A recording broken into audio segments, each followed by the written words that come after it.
जैसे कि आपकी जॉब है वो GTA एरिया में है, बट आपने जो अपना घर बाई किया है वो आपने हैमिल्टन किया है, तो ऐसा क्यों? हाँ जी।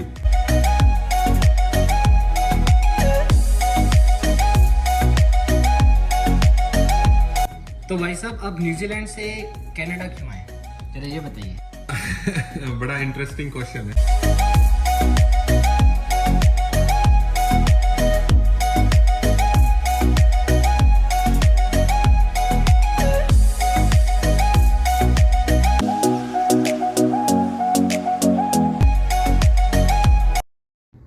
तो दोस्तों, अब हम आ चुके हैं इनके लिविंग स्पेस में।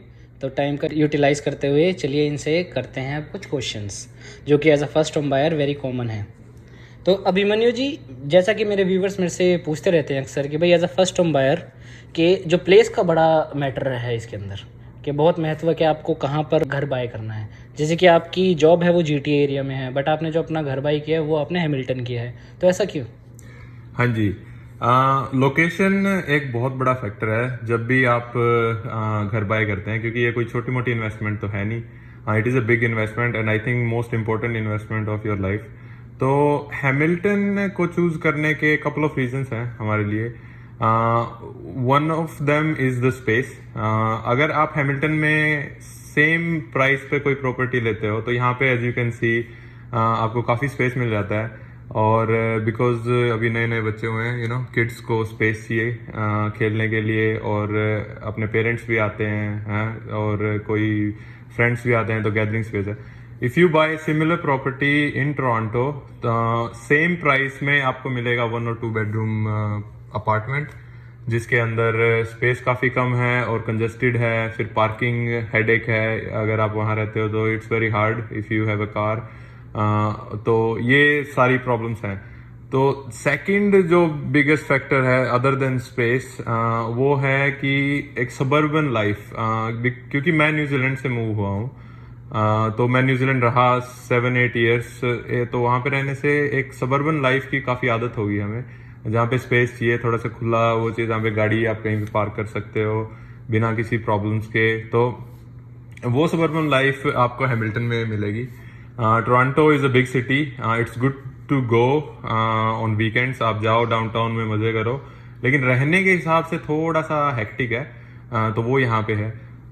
तीसरा फैक्टर जो मैं बताऊंगा वो जैसे कि आपने अभी 2 मिनट पहले मुझसे पूछा था, स्कूल्स के। बिल्कुल, और एजुकेशन के बारे में हाँ भी, कि जी, हाँ बच्चों जी। की एजुकेशन एंड स्कूल्स। हाँ, तो बच्चों की एजुकेशन, अब जैसे कि हमने हमारे बच्चे हैं, तो अभी थोड़े दिन बाद वो स्कूल्स जाएंगे, तो ये देखना बहुत ज़रूरी है कि किस एरिया में स्कूल्स हैं, और जो स्टूडेंट्स टू टीचर की जो रेशो है वो कहाँ पे कम है। अगर आप GTA में देखोगे तो वो रेशो काफ़ी ज़्यादा है। लाइक एक टीचर के पास जो नंबर ऑफ स्टूडेंट्स हैं वो ज़्यादा हैं, तो इसलिए वो इंडिविजुअल स्टूडेंट्स पे ध्यान बहुत कम रख पाते हैं। हैमिल्टन के अंदर वो बिल्कुल कम है, गिवन जो पॉपुलेशन ऑफ द प्लेस है। तो उस वजह से जो आपके इंडिविजुअल किड्स के ऊपर ध्यान होगा वो ज़्यादा होगा, और इवन स्कूल्स की रेटिंग भी काफ़ी अच्छी है, तो वो बहुत बेटर है।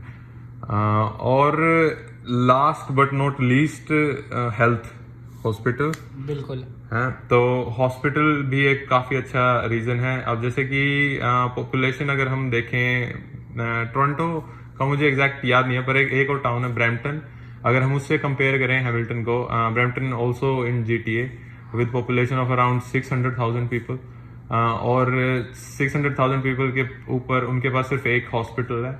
हैमिल्टन के अंदर सिमिलर पॉपुलेशन है, and I think around 5 hospitals हैं यहाँ पे, विच इज़ प्रीटी ऑसम। तो अभी हमारे बिल्कुल बेबी हुआ तो हमारा एक्सपीरियंस काफ़ी सही था, बहुत ही अच्छा था। इतना कोई भीड़ भड़ाका नहीं था, कोई पैक नहीं था, वेरी स्पेशियस।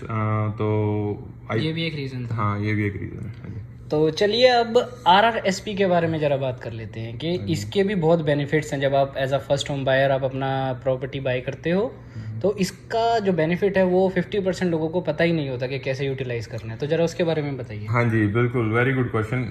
एक्चुअली जो RRSP है, उसको बोलते हैं रजिस्टर्ड रिटायरमेंट सेविंग प्लान, और ये कनाडा के अंदर है। एक्चुअली कैनेडियन गवर्नमेंट इसको काफ़ी बूस्ट कर रही है, और काफ़ी एडवर्टाइजमेंट कर रही है कि लोग इस पे इन्वेस्ट करें, बिकॉज जब आप बूढ़े होते हो, when you get aged, you don't work, तो आपकी जो इनकम होती है दैट गोज डाउन, और at that time your expenses are also down but your health expenses might go up, क्योंकि आप की उम्र हो जाती है। तो उस टाइम पे गवर्नमेंट के ऊपर पूरा बर्डन ना पड़े, इसलिए वो RRSP को बूस्ट करते हैं। अब RRSP को as a first home buyer आप बहुत अच्छी तरह से यूटिलाइज कर सकते हैं, क्योंकि गवर्नमेंट उसको बूस्ट कर रही है, तो गवर्नमेंट उसमें टैक्स सेविंग देती है।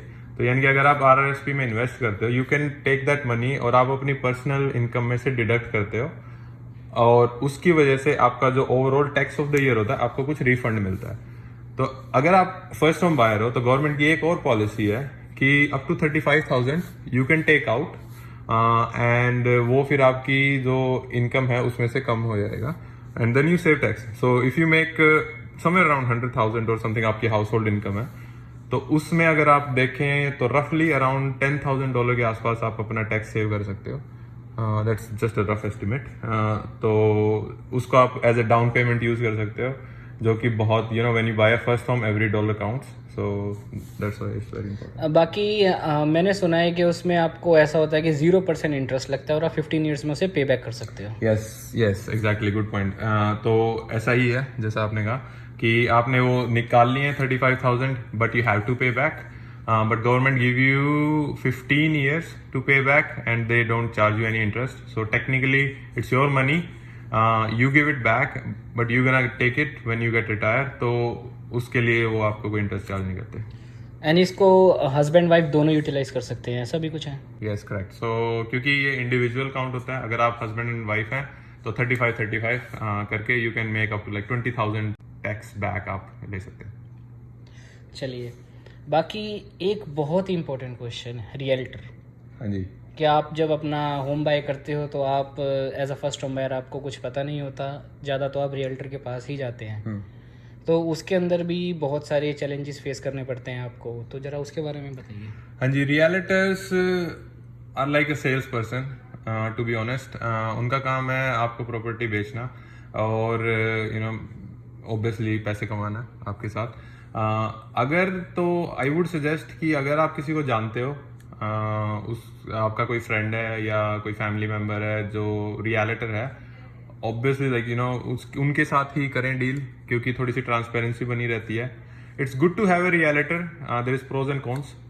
प्रो ये है कि जो आपकी ट्रांजैक्शन है इट गोज थ्रू ओरिया, जो ओंटारियो रियल स्टेट बोर्ड है।